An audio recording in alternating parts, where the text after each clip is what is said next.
Bienvenue dans le débat sur France 24. La présidente de Taïwan se rend en Amérique centrale, mais sur le chemin devrait faire une escale aux États-Unis. Tsai Ing-wen, symbole de la résistance à la Chine, doit avoir une entrevue avec Kevin McCarthy, le chef de la majorité républicaine à la Chambre, ce qui a déjà fait réagir Pékin. La Chine a promis de riposter si cette rencontre avait lieu. Et pour cause, Tsai Ing-wen est un peu la bête noire des Chinois. La chef d'État taïwanaise n'hésite pas à se ranger du côté des démocraties dans son bras de fer avec Pékin. Taïwan vient de renforcer ses liens militaires avec les États-Unis, un rapprochement de Taipei et Washington qui s'établit sur fond de guerre en Ukraine. Alors on va revenir sur l'enjeu de cette visite de Tsai Ing-wen aux États-Unis et en Amérique centrale. Vise-t-elle à encore renforcer l'axe Washington-Taïwan contre Pékin? En quoi la guerre en Ukraine résonne-t-elle dans le bras de fer entre Taïwan et la Chine? Quels sont les risques d'une invasion chinoise de Taïwan? Voilà les questions que nous allons poser à mes invités. J'ai le plaisir d'avoir à mes côtés Jean-Paul Chang. Bonsoir. Bonsoir. Vous êtes économiste spécialiste de la Chine. Bienvenue dans le débat. En face de vous, Thierry Volton. Bonsoir. Bonsoir. Essayiste, spécialiste des régimes communistes et post-soviétiques, auteur d'une histoire mondiale du communisme, et c'est chez Grasset. Bienvenue à vous également. Nous avons avec nous André Gattolin. Bonsoir. Vous êtes sénateur RDPI, Rassemblement des démocrates progressistes et indépendants des Hauts-de-Seine, vice-président de la Commission des affaires étrangères, de la défense et des forces armées. Bienvenue à vous également. En face de vous, Elvire Fabry, bonsoir. Bonsoir. Vous êtes chercheuse senior à l'Institut Jacques Delors. Vous pouvez participer à cette émission sur le hashtag débat F24. Cette visite de la présidente taïwanaise aux États-Unis qui a provoqué donc immédiatement une réaction de la Chine qui a promis de riposter. Avant d'en débattre, je vous propose de faire un point en images. C'est un déplacement en Amérique qui ravive de nouveau les tensions en Asie. La présidente taïwanaise Tsai Ing-wen a décollé mercredi pour un voyage de 10 jours, destination le Guatemala et le Belize. 2 des 13 pays du monde qui reconnaissent encore officiellement Taïwan. L'objectif, renforcer les liens avec ses soutiens, alors que l'île a perdu la semaine dernière l'un de ses rares alliés, le Honduras, qui a établi depuis dimanche des relations diplomatiques avec la Chine. La pression extérieure n'entravera pas notre détermination à nous internationaliser. Nous sommes calmes et confiants. Nous ne céderons pas et nous ne provoquerons pas. Mais la dirigeante taïwanaise va aussi marquer 2 escales aux États-Unis. Et Kevin McCarthy, le président de la Chambre américaine des représentants, a annoncé qu'il la rencontrerait. Une visite dénoncée par les autorités chinoises. Ce soi-disant transit de la dirigeante taïwanaise est une provocation qui vise à rechercher l'indépendance en s'appuyant sur les États-Unis. Le but est de créer un incident pour promouvoir le Une Chine, un Taïwan, donc de 2 Chines, et colporter l'idée de l'indépendance de Taïwan à l'international et rechercher le soutien des forces anti-chinoises aux États-Unis. Les autorités américaines affirment que ces visites sont privées et conformes à une pratique de longue date qui ne viole pas la politique d'une seule Chine des États-Unis. Washington a mis Pékin en garde mercredi contre toute réaction excessive. Déjà, en 2022, la visite de Nancy Pelosi, la prédécesseure de Kevin McCarthy, avait suscité la colère de la Chine, qui avait déclenché en représailles d'importantes manœuvres militaires autour de Taïwan.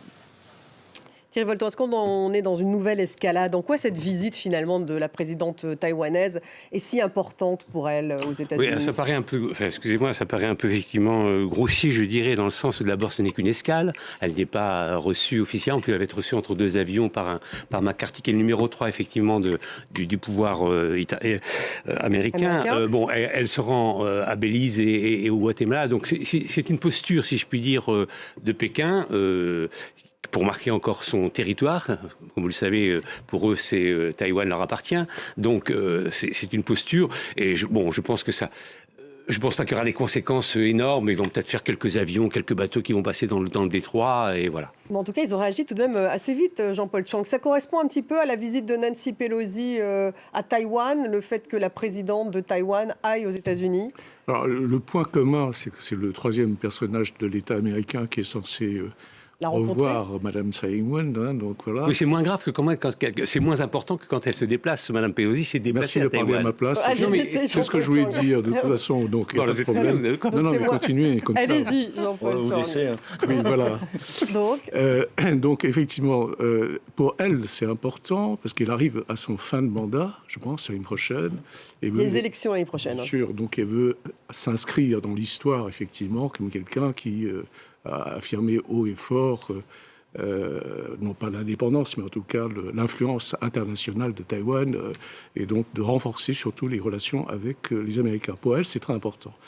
Donc cette histoire d'artifice, de transit, effectivement, c'est un peu un artifice, parce qu'effectivement, elle n'avait pas vraiment besoin d'aller au Guatemala et à Belize en ce moment, mais par contre, le point important pour elle, c'est d'être reçue, effectivement, aux États-Unis, d'avoir des contacts. Donc c'est de dire on va aux États-Unis sans trop le dire, sans dire qu'on y va directement, pour ne pas provoquer la colère de Pékin, mais on la provoque quand même. Jusque maintenant, c'était un peu, comment dire, un sous-entendu accepté des deux côtés, des Américains et des Chinois, sauf que depuis le précédent de Mme Pelosi, ça prend un autre caractère, parce qu'encore une fois, c'est le troisième personnage de l'État américain qui va avoir un contact. Chose que les Américains avaient promis de ne pas faire, en tout cas éviter de le faire, mais qui avait été changé avec l'ancien secrétaire d'État, M. Pompeo, qui avait autorisé effectivement depuis l'ère Trump de restaurer donc les relations directes entre les dirigeants.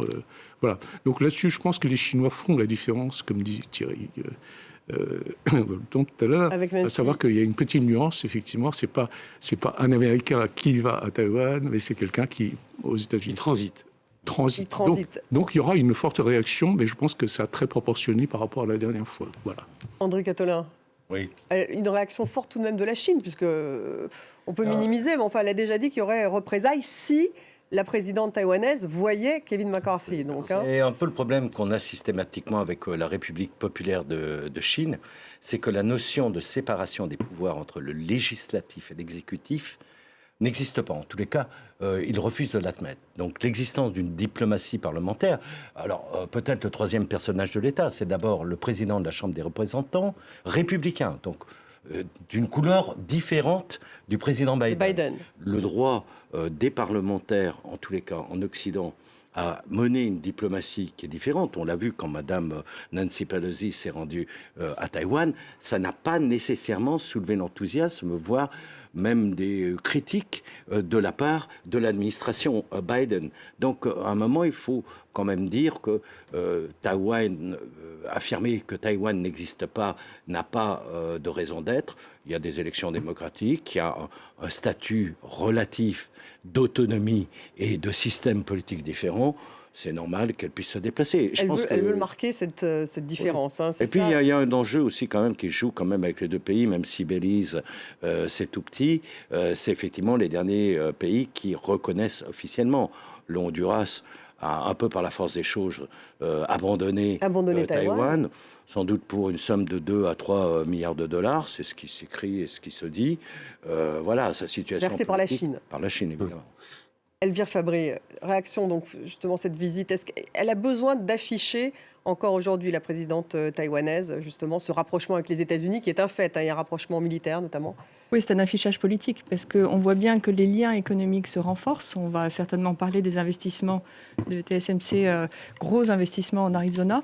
Et ça, je dirais que c'est une étape clé pour les États-Unis. Dont vous parlez. C'est la grosse entreprise qui approvisionne le monde entier, notamment dans les dernières générations de semi-conducteurs, et qui a doublé ses investissements par une deuxième usine dans l'Arizona. Donc c'est vraiment, je dirais que ça s'inscrit dans la stratégie d'offensive industrielle américaine pour regagner plus d'indépendance dans ce secteur. Mais si je puis dire, ce qui est intéressant là, c'est que McCarthy n'est pas simplement le successeur de Pelosi, c'est aussi lui qui a créé cette commission spéciale au sein de la Chambre des représentants au début de l'année, qui est une commission qui va se concentrer sur les différents risques sécuritaires, commerciaux, etc., que peut représenter la Chine, pour ajuster la stratégie américaine vis-à-vis de la Chine. Et par ailleurs, il y a quelques jours, il y a encore une nouvelle loi qui a été passée qui a été votée à la Chambre des représentants pour renforcer le contrôle du Congrès sur la politique menée par le département d'État américain. Donc c'est aussi une montée en puissance, si je puis dire, du législatif sur l'exécutif américain. Une question d'ailleurs des internautes. Que gagne Washington dans cette amitié avec Taïwan ? Bon, d'abord, écoutez, je ne sais pas s'il ne gagne pas forcément. Bon, peut-être, vous avez raison. Ce qui est important, c'est que quand même... L'amitié, enjeu économique, enjeu stratégique. Il faut savoir que Taïwan est numéro 1 dans le monde pour les microprocesseurs et que c'est très important. Hein. Donc d'ailleurs, c'est bien aussi pour ça que Pékin aimerait bien éventuellement mettre la main dessus, parce que ça, c'est très important pour elle. Bon, donc de ce côté-là, et les investissements en Arizona sont évidemment très importants aussi de ce côté-là. Donc, côté matériel, ils y gagnent quelque chose. Du côté diplomatique, il faut monter aussi un peu... Ils veulent montrer, surtout à Pékin, je crois, qu'ils ne sont pas quand même maîtres du monde encore. C'est en tout cas ce que je pense. Donc, et d'ailleurs, je voudrais faire un petit parallèle parce que je trouve que c'est assez intéressant avec une histoire qui vient de se passer il y a quelques jours.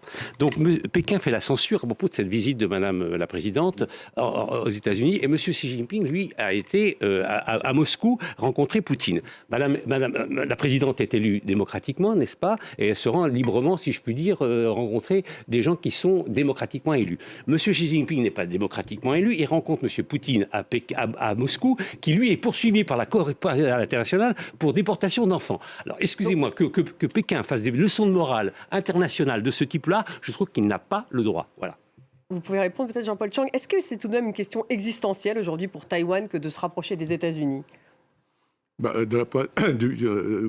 le DPP, oui. Enfin, la vision du gouvernement, de son parti, effectivement, c'est une occasion d'affirmer finalement l'alliance, avec d'autant plus que les Américains ont tendance à sortir de leur ambiguïté stratégique. Jusqu'à maintenant, ils ne disaient pas vraiment s'ils interviendraient éventuellement, mais depuis Biden, malgré les quelques démentis de ses assistants, il a quand même affirmé que si Taïwan est attaqué, les Américains interviendraient. Donc là-dessus, pour Madame Tsai, c'est existentiel. Bon. C'est le thème central quand même de toutes ces campagnes depuis 2007, depuis qu'elle a été élue présidente, pour les élections locales de l'année dernière, à la fin de l'année dernière, et probablement, il y aura rebelote encore pour les élections présidentielles de l'année prochaine. L'année prochaine. Voilà. Donc ça, c'est un thème très, très clair. De l'autre côté, il existe une opposition à Taïwan qui, elle, joue précisément l'autre carte, qui consiste à dire qu'il ne faut pas trop dépendre des Américains, ce n'est pas dans l'intérêt de Taïwan. Alors justement, la présidente taïwanaise va aller aux États-Unis. Le chef de l'opposition, vous le mentionnez, et ancien président taïwanais, Ma Ying-jeou, lui, il est à Pékin. Oui. Il est à Pékin pendant 12 jours. C'est historique, manifestement, puisque c'est la première fois qu'un ancien président de Taïwan se rend en Chine. Et il s'est en plus rendu sur la tombe de ses ancêtres, ce qui rend cette visite encore plus historique. On va regarder. Je suis très heureux de pouvoir visiter la Chine continentale. En plus de célébrer mes ancêtres, j'emmène avec moi des étudiants taïwanais afin qu'ils puissent échanger avec des étudiants de la Chine continentale. J'espère que l'atmosphère actuelle de part et d'autre du détroit pourra être améliorée grâce à l'enthousiasme et à la communication entre les jeunes et que nous pourrons bientôt instaurer la paix. André Gattolin, donc ça c'est l'autre Taïwan, hein, oui. C'est le patron de l'opposition, il était président et il est en Chine. Donc est-ce qu'il y a effectivement deux Taïwan finalement? Un qui veut un rapprochement avec la Chine et l'autre qui veut un rapprochement avec les Américains. D'abord, on voit que Taïwan est au centre des convoitises des deux plus grandes puissances mondiales. Parce que d'une manière ou d'une autre, que ce soit par l'assertivité ou par la séduction, chacun essaye d'avoir Taïwan pour des raisons géopolitiques, géostratégiques. Passons.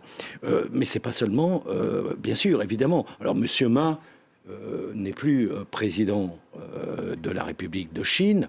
Il représente le Kuomintang, qui quand même... Qui est le parti d'opposition, donc. Qui est le parti d'opposition, qui a été battu en 2016, rebattu en 2020, malgré, on va le dire, une ingérence de la Chine continentale dans les élections qui a été quand même absolument remarquable. Il n'empêche que son parti et ses alliés ont gagné les dernières élections municipales. Ils ont emporté 5 des 6 plus grandes villes. Donc on sent bien qu'il y a une dispute politique à l'intérieur même de Taïwan. C'est un système d'ailleurs qui n'est pas bipartisan, qui est multiparti. Et donc chacun joue de ça. Mais je voulais dire aussi, c'est que l'Europe aussi fait partie des pays en convoitise aujourd'hui, plus ou moins implicitement vis-à-vis de Taïwan. On va recevoir 16 parlementaires de Taïwan prochainement en France. Ça représente 1/6 de la Chambre. La ministre de l'Éducation allemande s'est rendue récemment à Taïwan. Donc on voit bien que c'est pas simplement un jeu entre les États-Unis et la Chine, l'Europe aussi. Et bien sûr, on regarde avec convoitise l'idée d'investissement dans les semi-conducteurs sur le territoire de l'Union européenne. Elvire Fabry, vous pouvez répondre justement sur l'Europe. Elle essaye de se placer entre Taïwan et la Chine, parce qu'il y a aussi des intérêts commerciaux importants avec la Chine. C'est vrai que Olaf Scholz était en Chine. Il y a quelques jours, c'était la ministre de l'Éducation allemande qui était à Taïwan. Où se place l'Europe ? La semaine prochaine, Monsieur Macron. Emmanuel Macron va en Chine le mardi prochain. Donc l'Europe essaye de trouver une position médiane. L'Europe, il faut d'abord le rappeler, c'est le premier investisseur à Taïwan. Donc on est très présent, les liens économiques sont très importants. Là aussi, la même entreprise TSMC de semi-conducteurs avait prévu d'investir en Allemagne pour créer une gigafactory de semi-conducteurs. Ce projet a été, pour le moment, a été repoussé parce que Taïwan aussi exerce une pression sur l'Union européenne pour essayer d'engager une négociation sur un accord d'investissement. Et on voit bien là qu'il y a un petit peu deux poids, deux mesures. C'est-à-dire que d'une certaine façon, là, Taïwan essaye d'exercer une pression supplémentaire sur l'Union européenne qu'elle n'exerce pas sur Washington, qui par ailleurs lui apporte des garanties de sécurité un peu plus sur un autre terrain. Mais la position des Européens, pour le moment, est un peu plus prudente sur ce volet-là. C'est-à-dire qu'ils ne veulent pas lâcher leur relation commerciale avec la Chine pour satisfaire Taïwan, c'est un peu ça Non, c'est-à-dire que justement, les échanges en termes d'investissement, ça fonctionne déjà très bien. On n'a pas forcément besoin d'un accord d'investissement supplémentaire. Et puis qu'on est dans une phase de recalibrage de la stratégie européenne vis-à-vis de la Chine, d'objectifs de réduction des dépendances stratégiques, mais on voit bien qu'entre les États membres de l'Union européenne, il y a encore des ajustements nécessaires et on attend demain le discours, notamment une intervention de la présidente de la Commission européenne, Ursula von der Leyen, sur la politique européenne vis-à-vis de la Chine. Ça va être déjà... Qui prendra quelle direction, justement ? On ne parle pas de droits de l'homme, là, on parle d'intérêts économiques, parce que Taïwan, il y a la problématique des droits de l'homme. D'intérêts systémiques. Ça va donner déjà un peu le signal, je dirais, du message qu'elle veut porter en allant à Pékin la semaine prochaine avec Emmanuel Macron. Indéniablement, il y aura d'abord un objectif géopolitique centré sur l'Ukraine. C'est d'abord le message un peu de pression continue qu'on veut exercer sur Xi Jinping pour que il use de son influence sur Poutine, alors que lui-même est en train de réengager une stratégie de rapprochement avec les Européens pour éviter que les Européens ne se rapprochent trop de Washington, alors que le calendrier de coopération transatlantique, par définition, là, est en train de se renforcer. Thierry Volton, un mot tout de même pour revenir sur Ma Ying-jeou, qui est à Pékin, donc le chef du Kuomintang, vous qui êtes l'historien, ça serait quand même intéressant d'avoir votre point de vue là-dessus. Est-ce que, en fait, lorsque le patron du Kuomintang, ancien président taïwanais, va en Chine, signifier son rapprochement avec la Chine, s'il gagne les élections l'année prochaine, est-ce que ça veut dire qu'en prétextant un rapprochement avec la Chine, Taïwan pourrait connaître le sort de Hong Kong, c'est-à-dire... C'est exactement ce que je voulais dire. Donc on se rapproche de la Chine diplomatiquement et la Chine en profite pour mettre la main sur Taïwan sans sortir justement les sous-marins, si je puis dire. Voilà, exact. Je pense d'abord que... l'affaire ukrainienne est un avertissement pour Pékin, quand même, en cas d'une guerre, d'invasion ou de récupération par la force de Taïwan. Donc ils réfléchissent à changer un peu de braquet, si je puis dire. Donc je pense effectivement, et d'ailleurs c'est M. Chang qui a ce même micro il y a quelques jours, a sorti cette idée, je l'ai trouvée assez intelligente, et d'ailleurs je lui rends... Merci. C'est sympa, je lui rends l'ascenseur. Intelligence, oui. Je pense que l'objectif de Pékin aujourd'hui, c'est une hongkongisation, si je puis dire, de Taïwan. C'est-à-dire qu'ils vont évidemment faire tout ce qui est possible pour que le Kuomintang gagne les élections prochaines présidentielles, donc avec tout le poids possible, y compris fake news, etc., enfin bon, tout ce qu'ils savent faire, et que si jamais évidemment ce président le candidat du Kuomintang est élu, il y aura à ce moment-là la possibilité d'avoir de meilleures relations, et de meilleures relations en meilleures relations, on met le doigt dans la porte, si je puis dire, et puis ça vient à Hong Kong, et je vous signale on le dit si peu, que moi je suis assez scandalisé, je vous signale qu'aujourd'hui à Hong Kong, toute l'opposition sans aucune exception est en prison, personne n'en parle, ils vont tous être condamnés à 15 ans de prison, là, au 6 mai, c'est le verdict, et c'est dans le silence total, gêné, parce qu'on ne veut pas gêner Pékin, etc. Donc si c'est le sort qui attend Taïwan, je préfère évidemment qu'il soit indépendant. Jean-Paul Chang, ça va se jouer lors de ces élections l'année prochaine? Alors, le problème, ça, au centre, bien sûr, c'est quelle va être l'évolution des relations entre les deux rives. Pour le moment, il n'y a pas d'unanimité à l'intérieur du Kuomintang. D'ailleurs, c'est pour ça la visite de Ma Ying-jeou en Chine est très soigneusement dosée en termes de médiatisation, même par le gouvernement de Pékin, qui essaie de ne pas rajouter de difficultés au Kuomintang. Ils veulent favoriser l'unité à l'intérieur du Kuomintang pour l'année prochaine, donc ils ne veulent pas non plus que Ma Ying-jeou tire trop l'épingle du jeu et favorise un clan du Kuomintang par rapport à l'autre. Qu'est-ce qu'ils ont en tête, Pékin? Pékin veulent que le Kuomintang gagne, bien sûr. En tout cas, ils veulent que le DPP perde, en tout cas. Parce qu'elle est très anti-Pékin, elle, depuis le début. De toute façon, elle ne peut pas se représenter, elle a fait 2 mandats. Non, enfin que le DPP perde. Ah oui, le DPP. C'est ça.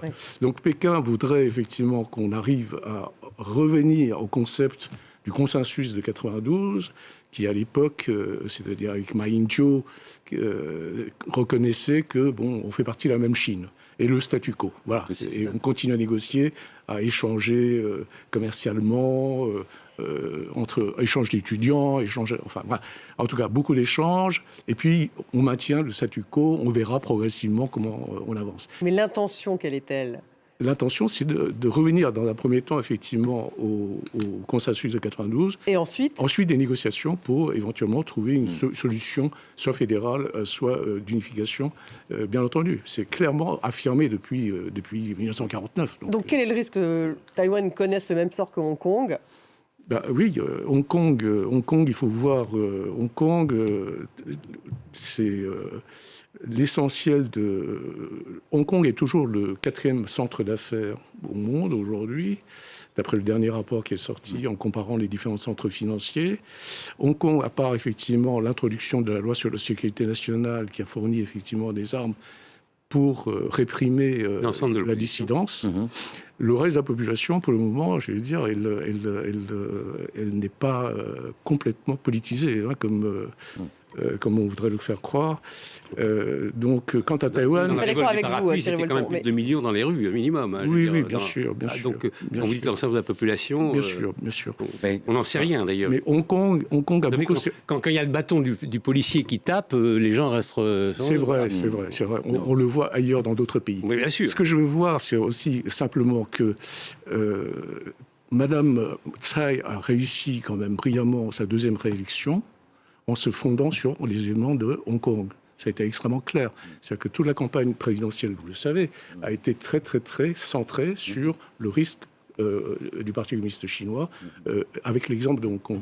Or, ça, si vous voulez, ça va continuer, effectivement. Mais il n'est pas du tout question aujourd'hui, dans le discours de Pékin, qui fait le grand jeu d'ouverture, d'échange. Ben oui, en ce moment, le pays est ouvert. Fin de Pékin ne va pas dire... Non. Vous sous-estimez la réalité. Vous sous-estimez la réalité. À partir du moment où on commence à ouvrir des lignes aériennes, il commence à avoir beaucoup d'échanges. Donc, il joue la carte d'attrait. L'enjeu de la présidentielle au début de l'année prochaine est effectivement important. Pour le moment, le Kuomintang, comme vous l'avez parfaitement dit, est assez divisé.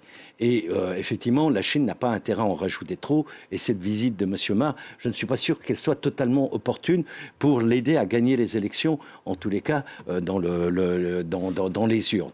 De son côté, effectivement, après la petite dérouillée que s'est pris le Parti démocrate progressiste là, à l'automne, au municipal, il s'est rendu compte que d'ailleurs les axes de campagne qu'il avait choisis n'étaient peut-être pas nécessairement les plus pertinents, trop tournés sur la politique extérieure et au niveau municipal insuffisamment sur la gestion urbaine, et que ils ont désigné d'ores et déjà leurs candidats. Donc, ils partent avec une petite avance. Et puis, il y a ce phénomène que la Chine se rend compte aujourd'hui que les conséquences de l'invasion de l'Ukraine par la Russie a quand même engagé des sanctions. Et ce type de sanctions économiques, autant la Russie peut dire « je vis de manière autarcique », ce n'est pas le cas pour la République populaire de Chine. Donc, on est dans un jeu où il y a effectivement des équilibres et une petite part pour la diplomatie. Mais il faut savoir ce que c'est la diplomatie entre l'Occident et la Chine. Cette part, en tout cas, de la diplomatie, on la voit donc aujourd'hui aussi à travers ce sommet organisé par Joe Biden. C'est la 2e édition d'un sommet pour les démocraties.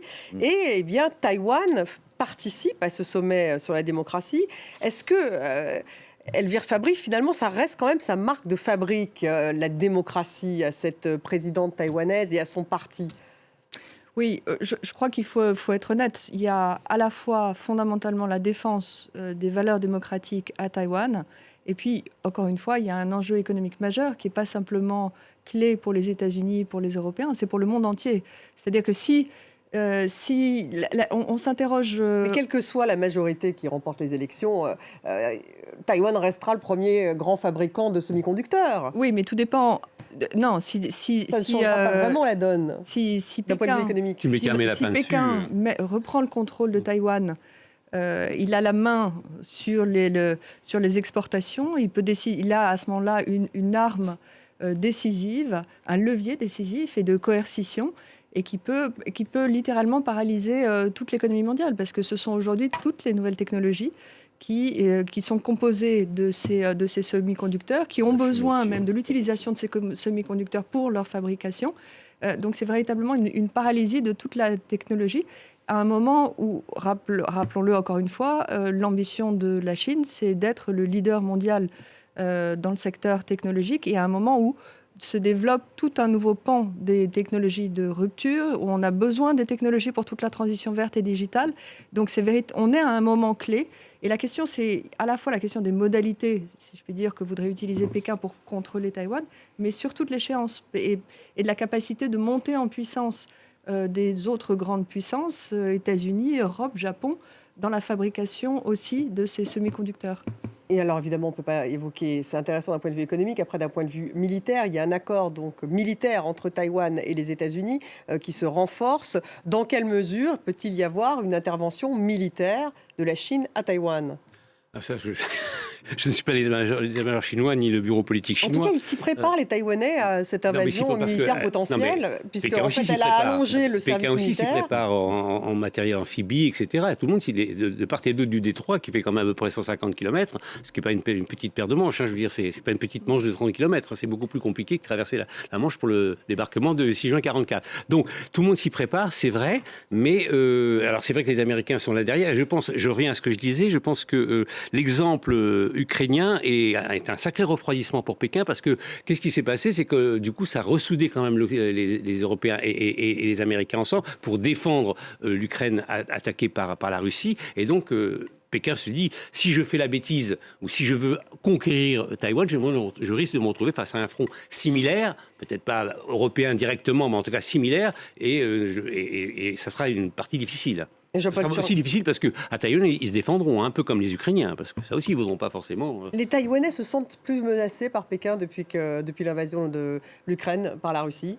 En tout cas, une partie des forces politiques... Ils font un parallèle entre les deux. Une partie des forces politiques, effectivement, pousse dans ce sens. Une partie des politiciens américains qui se rendent dans l'île tiennent le même langage, puisque je crois que c'est M. O'Brien, l'ancien conseiller en sécurité de M. Trump, est allé début mars. Il a dit aux Taïwanais il faudrait qu'1 million de Taïwanais sachent manier les AK-47. Et l'autre partie donc, de l'opinion publique taïwanaise, elle entend ce genre de discours, elle est effarée. Alors c'est quelle proportion? Je crois qu'ils ont donné des derniers sondages montraient que 70% des Taïwanais souhaitent le statu quo et des relations pacifiées. Voilà.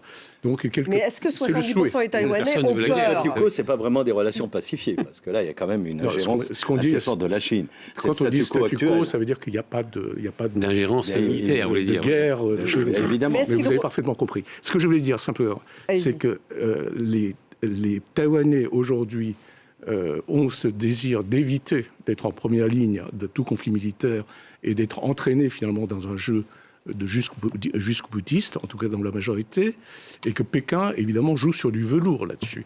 En ouvrant, ce que j'essaie de dire tout à l'heure, en ouvrant grandes les lignes de nouveaux d'avions, de visites, des échanges, etc., pour montrer, comme ils ont essayé de montrer à M.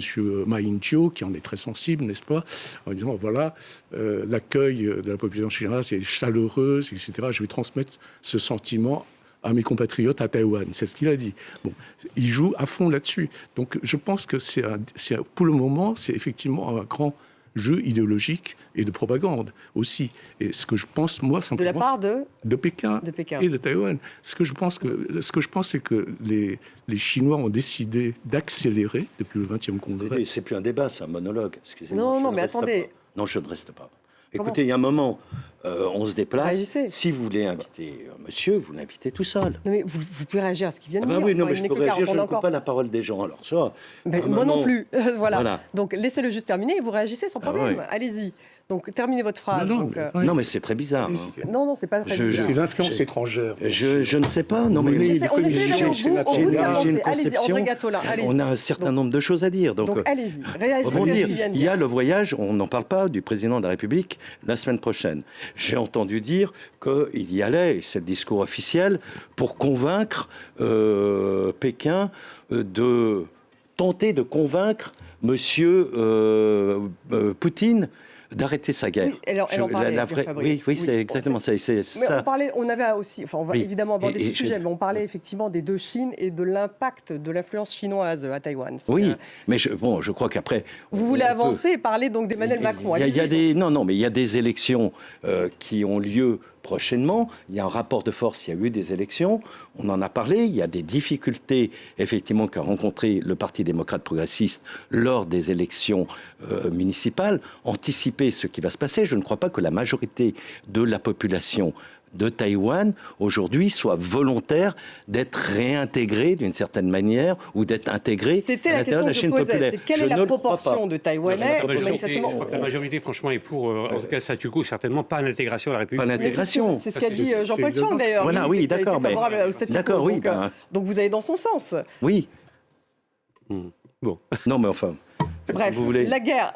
Non, La guerre en Ukraine a un impact. Donc voilà, on va y venir. Cette visite de Emmanuel Macron donc en Chine, l'impact qu'elle peut avoir. En quoi, c'était la question que je posais, en quoi la guerre en Ukraine justement change-t-elle un peu la donne, Elvire Fabry, et en quoi fait-elle en sorte que les Taïwanais, pour le coup, redoutent beaucoup plus la menace chinoise? D'abord, elle change la donne parce que finalement, toutes les décisions qui ont été prises pour soutenir l'Ukraine face à Poutine, évidemment, elles ont un objectif sécuritaire, mais elles ont été prises notamment venant de Washington, en regardant Xi Jinping dans les yeux et en envoyant un certain nombre de messages. Donc c'est d'abord un message d'unité, et ça a surpris tout le monde, et les Européens se sont surpris peut-être eux-mêmes d'être capables de présenter cette unité. Ça a été tous les moyens financiers de contrôle des flux. Et là, on voit très bien la façon dont Pékin est déjà en train de s'organiser pour éventuellement anticiper ce qui pourrait être un tir groupé qui pourrait le concerner s'il y avait un affrontement autour de Taïwan, en essayant d'utiliser ces systèmes de paiement alternatifs, en essayant d'internationaliser sa monnaie, donc de dédollariser les échanges commerciaux avec un certain nombre de partenaires. C'est fait avec la Russie, c'est déjà 2/3 des échanges commerciaux avec la Russie qui sont payés en yuan et en roubles. Donc il y a tout un ajustement qui est en train de se faire dans la confrontation et notamment sur fond de cette stratégie de découplage engagée par Washington. Et les dispositifs sont en train de se constituer pour essayer de voir d'où peuvent venir les coups les plus offensifs d'un côté ou de l'autre. Mais on voit très bien la façon dont est en train de monter un petit peu partout une logique d'économie de guerre, à la fois pour répondre, pour mettre un terme à cette guerre en Ukraine, mais également pour anticiper ce qui pourrait être aussi un affrontement très problématique autour de Taïwan. Oui, je crois qu'il faut, et quelque chose qu'il ne faut absolument pas négliger à mon avis, c'est l'entente entre Poutine et Xi Jinping. Il ne faut pas se tromper là-dessus. Je pense que c'est une vraie entente. Ils ont un ennemi commun, l'Occident. Ils ont des objectifs quasiment communs. Donc là-dessus, il ne faut pas espérer, si je puis dire, mettre un coin dans cette entente. À mon avis, et si Emmanuel Macron a l'intention de mettre un coin à Pékin dans cette entente, c'est même pas la peine qu'il se déplace, à mon avis.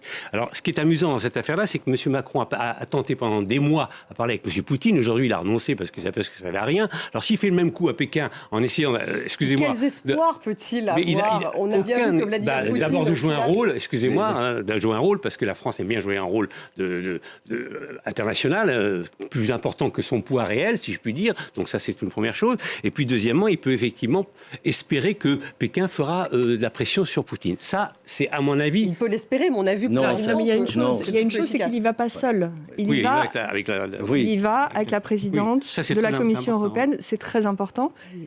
Il ne peut pas y avoir le chancelier allemand parce qu'il vient d'aller à Pékin il y a quelques mois. Donc reconstituer le format déjà qui a de 2019.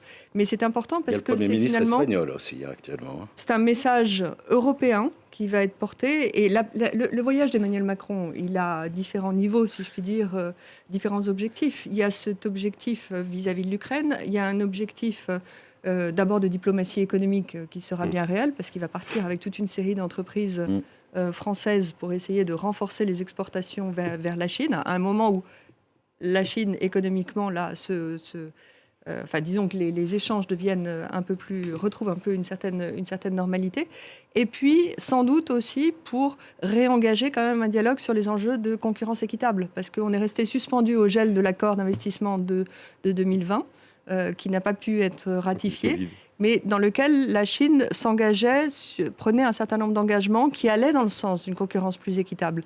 Et la question, c'est est-ce que la présence même de Ursula von der Leyen peut aider à réengager Pékin, à prendre des engagements unilatéraux à un moment où, encore une fois, Pékin a de plus en plus besoin aussi des Européens face à ce qui se constitue, comme vous l'évoquiez tout à l'heure, un front des démocraties aussi de plus en plus offensif. André Gattolin, donc vous réagissez là-dessus. Sur l'Europe, justement, parce qu'elle est toujours entre les droits de l'homme. On parle des droits de l'homme et on parle des intérêts économiques. Donc, en fait, c'est là aussi qu'il y a une marge de manœuvre de Pékin. Il y a une marge de manœuvre. Alors, il se trouve que j'échange pas mal avec notre diplomatie et la ministre.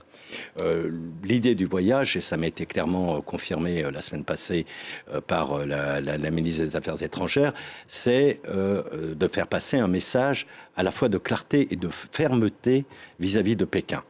La fermeté, c'est très clairement, nous avons des intérêts communs, y compris économiques, donc nous devons avoir des bases de discussion beaucoup plus équitables, puisque on s'est rendu compte, y compris le passé avec l'OMC, le dumping, l'affaire en 2016 du dumping sur l'acier, n'a quand même pas favorisé les relations. Et l'obtention aussi d'accords et d'un statut à l'OMC. Première chose. Deuxième chose, je crois qu'effectivement, croire que le président de la République va taper dans la main avec Xi Jinping et le convaincre d'aller convaincre M. Poutine de ne pas faire la guerre ou d'arrêter la guerre, c'est totalement illusoire. Le seul objectif qu'on peut avoir de ce point de vue-là, c'est de faire comprendre à M. Xi Jinping qu'il n'a pas intérêt ou lui demander de ne pas s'engager, c'est-à-dire de ne pas livrer d'armes ou de choses de cette nature. C'est ça le message principal sur le plan politique. Et le troisième, c'est que l'Europe a une stratégie avec Mme Ursula von der Leyen, notamment quand on parle de traité de libre-échange Union européenne ASEAN, c'est de déplacer la chaîne de production non plus exclusivement pour une grande partie de produits vers la Chine, mais vers les nouveaux dragons. Il va y avoir prochainement l'ouverture de négociations d'un traité avec la Thaïlande, avec l'Indonésie, c'est assez avancé, et Taïwan, indirectement, d'une certaine manière, participe à cette volonté d'autonomie stratégique, économique et de plus grande indépendance. Pour préciser ce qui vient d'être dit, c'est-à-dire que l'Europe ne veut pas se retrouver dans la même dépendance qu'elle s'est retrouvée vis-à-vis de la Russie avec son gaz et son pétrole. Voilà. Donc actuellement, il y a une espèce de redistribution, j'espère que vous n'allez pas me contredire. Non, c'est ça. Il y a une espèce de redistribution, si tu veux, effectivement, du marché pour éviter de se retrouver dans cette situation si jamais il y a un conflit qui éclate entre Pékin et les Occidentaux. Alors, pour en revenir à Taïwan, j'ai une question d'internaute. N'est-ce pas naïf de la part de Taïwan de compter sur une force étrangère pour se protéger de la Chine, Jean-Paul Chang? C'est tout le problème. C'est une question d'internaute. C'est un problème, effectivement, puisque toute la démonstration chinoise jusqu'à maintenant, c'est de montrer qu'ils sont focalisés sur la prévention d'une intervention militaire extérieure en cas de conflit. Voilà. Donc les Chinois, ils font des démonstrations de force. Quand Mme Pelosi est allée, ils ont bloqué navalement, aériennement, etc. Et tout. Et surtout, ils ont fait reculer éventuellement des bateaux étrangers. Donc les Chinois ils essaient de faire comprendre à Taïwan qu'il ne faut pas compter sur l'intervention étrangère. Mais ceci dit, tout ça, c'est des pensées, à mon avis, subjectives. Les Chinois pensent ça, mais il est clair que les Américains pensent autrement. Quoi. Je veux dire, bon, mais justement, est-ce que les Américains iraient jusqu'à intervenir si effectivement la Chine intervient militairement à Taïwan? Personne ne peut le dire vraiment. Moi, je pense que oui. Parce que Biden a eu... Oui, mais Biden, il n'est pas éternel, puisque, comme vous savez, il y a les prochaines élections. Il s'est plutôt engagé à le faire, oui. Mais enfin bon. Mais un républicain serait sans doute moins. Un républicain serait sans doute moins. Vous savez, les démocrates sont toujours beaucoup plus interventionnistes que les républicains de façon générale. Hein. Donc c'est vrai que les démocrates sont plus 20 en guerre, mettons ça comme ça entre guillemets. Bon, alors que si Biden est encore au pouvoir, oui, peut-être, effectivement. Je pense en tout cas qu'ils s'y sont engagés. Je pense qu'ils ne sont pas prêts à accepter que Pékin mette la main par la force sur Taïwan. Donc ils feront tout pour s'opposer à ça, y compris éventuellement d'une intervention militaire. Et voilà, un genre coréenne, si je puis dire, peut-être couvert par l'ONU pour éviter d'eux, j'en sais rien, vous savez. Et du coup, c'est là que la guerre en Ukraine joue un rôle, c'est-à-dire qu'il se représente... Alors, je pense qu'il y a de l'alliance. Il ne faut pas négliger les efforts faits par les Américains pour mobiliser les alliés locaux, c'est-à-dire oui, bien sûr. les Japonais, les Coréens du Sud et les Philippins. Et l'Australie. Oui, l'Australie un peu plus loin. Et puis il y a cette fameuse alliance AUKUS, donc stratégie d'endiguement contre la Chine. C'est-à-dire que ça laisse un peu de marge. C'est-à-dire que ce n'est pas les Américains qui vont intervenir directement, mais il peut y avoir des incidents, un incident naval ou quelque chose comme ça, où les parties prenantes... André Gattolin. Moi, je crois que les Chinois. Dans la configuration géostratégique dans laquelle on est, il faut bien comprendre qu'on réagit traditionnellement dans le monde occidental en référence aux jeux d'échecs ou aux jeux de poker. Et que la Chine, mais un certain nombre de pays asiatiques, ont plus une logique du jeu de Go, où on contient, où on contraint, on ne détruit pas les pièces adverses. Et l'intention de la Chine continentale n'est pas de détruire Taïwan ou même de tuer sa population, parce qu'il y a une valeur qui est apportée à la valeur, à la richesse et aux personnes humaines. C'est les contraindre à suivre le chemin qu'ils veulent.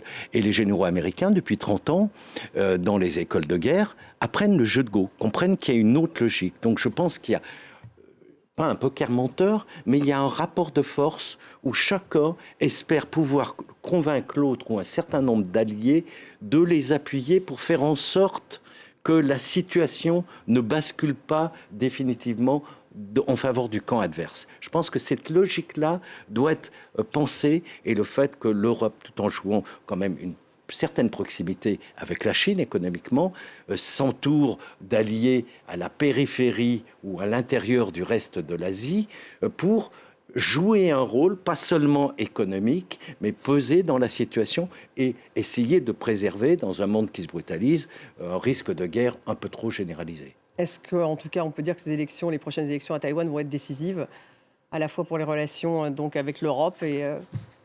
avec la Chine. Oui, indéniablement, s'il y avait une alternance politique, ça compliquerait sérieusement le jeu, je dirais, pour même la coordination, le soutien sécuritaire des États-Unis à Taïwan.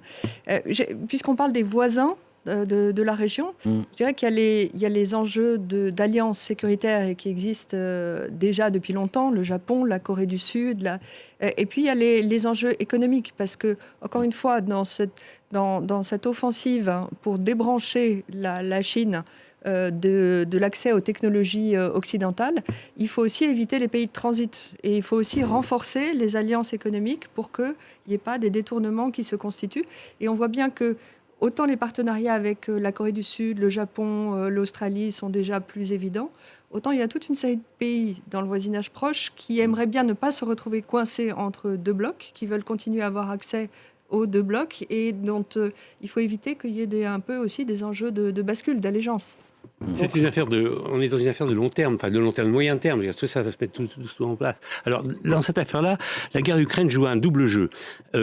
Parce que, un jeu négatif, si je puis dire, parce que, évidemment, les Occidentaux ont énormément investi militairement, financièrement sur cette guerre, donc ça les affaiblit, et vous savez qu'on ne pourra pas mener deux guerres à la fois. Les Occidentaux seraient incapables de mener une guerre sur le front ukrainien et sur le front asiatique, si je puis dire. En même temps, d'un côté, ça renforce quand même les Occidentaux parce qu'enfin ils se sont réveillés, si je puis dire, parce qu'ils étaient quand même assez endormis. Hein, et donc, l'alliance transatlantique est plus forte, l'Europe est plus soudée, même s'il y a encore des divisions. Bon, bref, c'est pas très bon non plus pour Taïwan, vous voyez, donc pour Pékin, je veux dire. Donc, c'est à la fois un avantage pour Pékin et un désavantage pour Pékin. Voilà, en tout cas, ces élections seront décisives, les élections l'année prochaine à Taïwan. Merci beaucoup Thierry Volton, merci Jean-Paul Chang, merci à vous André Gatolin, merci Elvire Fabrier, merci à vous tous de nous avoir suivis. Vous restez avec nous sur France 24.